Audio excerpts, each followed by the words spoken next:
your ears open.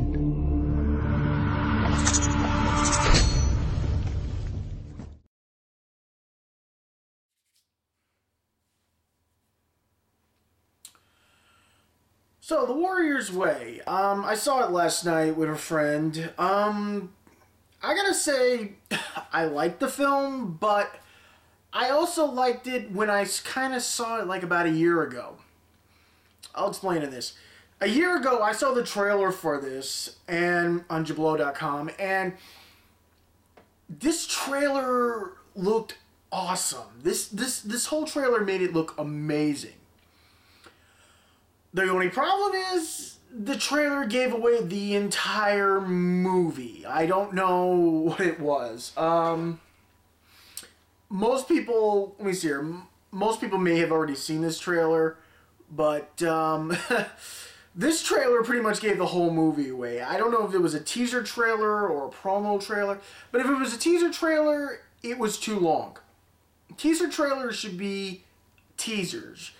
They should be at least about a minute at least, and then draw you in. This movie kind of drew me in, but one of the things that I was bothered with it about the movie, because when I saw it, and it was still there, all the visual, all the CG and all the visuals, the entire movie, it looks like it is shot in front of a blue screen or a green screen. The blood is all animated at some point. But, you know, it's all digital. And honestly enough, no one goes on location anymore. Half the time anymore in most movies. Everything is shot in front of a screen now. And you got to pretend that you're doing this and doing that. Whatever happened to going to exotic locations and filming things? Now everything is like, you know, you're behind a screen and you're jumping from here to there and, you know, and that's it, end of the day. And then all of a sudden, they put it on another screen, do a little computering, boom, now you're jumping over a cliff or something, I don't know. But like I said, the movie is good. Let me see, mostly enough, I gotta say the cast was pretty good in the film. And, yeah, I mean, the cast was very good in the film, and the thing was, what was it? What's his name?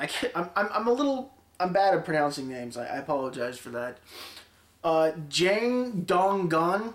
I've never seen any of his work before, so I don't really know what he's done before that. But I think he did a very nice job in this film.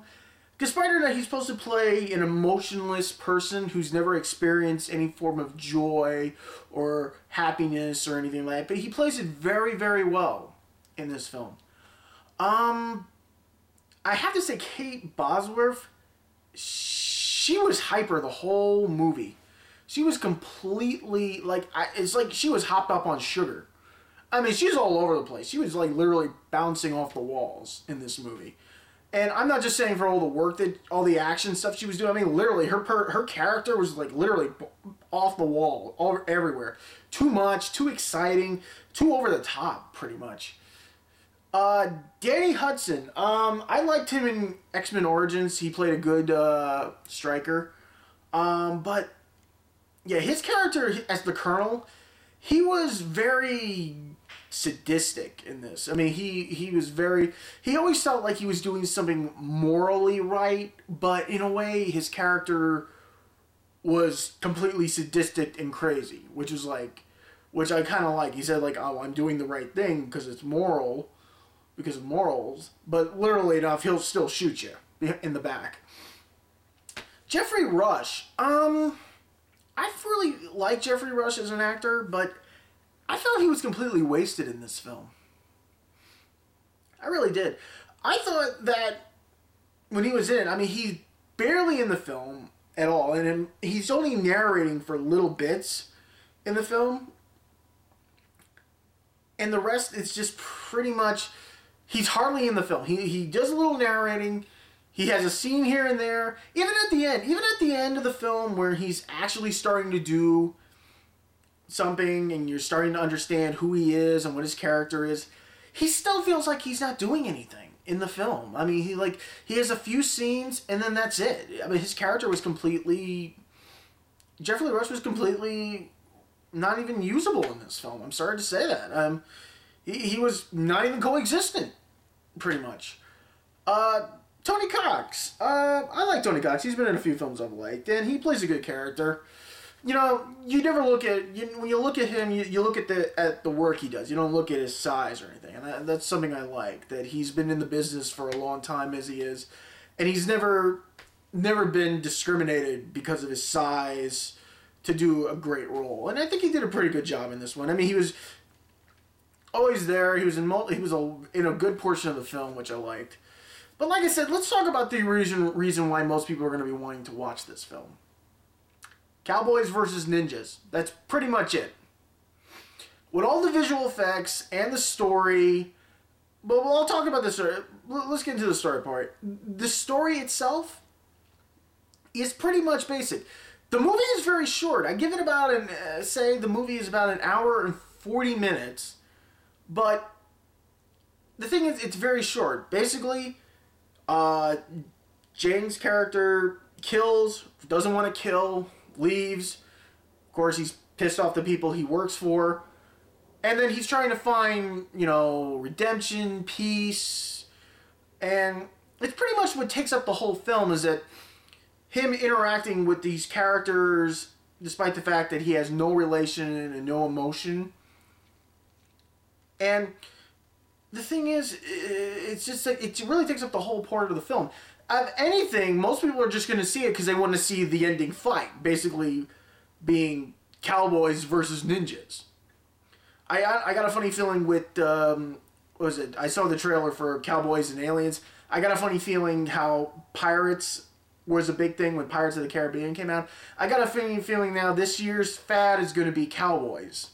So everyone's going to want to go see Western films and stuff. And cowboys fighting, crazy things. Like, cowboys... It's basically cowboys versus aliens, or cowboys versus ninjas, or cowboys versus Frankenstein. I don't know. But that's basically the big thing. Is seeing how cowboys react to different situations. Because you never see cowboys versus these things. But like I said, this is more of like a samurai western film. So you're going to see a lot of swordplay and gunplay. And I think when it gets near the end, they do a nice job mixing the two together. With like showdowns at certain times. Riding off into the sunset, But it's basically...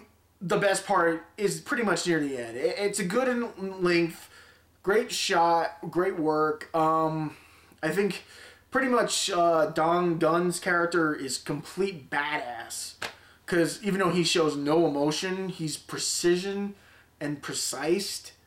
And like most professional assassins are. But he's perfect for that. I wouldn't mind seeing maybe a sequel. But with everything else that was going on... This movie is only good. It's not great, but it's only good because the beginning part is good, and then the drawn-out longness of the emotions between the characters, and then the epic story, plus the visual effects and the CG are which really, I think, really kill the film. Because sometimes CG works, sometimes it doesn't. But otherwise, the ending fight scene is pretty awesome. I mean, you got explosions, gunplay, guys with grappling guns, ninjas with swords and bows and stuff like that. And a nice visual aspect to it. But I'm going to say I'm going to give this film pretty much a 3 out of 5. I mean, I like this film. I was really looking forward to seeing it. But with all the bad stuff that I saw in it, like with the visuals, it's really what kills the film. I was probably going to give this a 4 out of 5.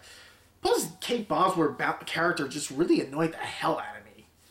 She's bouncing off the walls. She just does not know when to tone it down. Tone it down.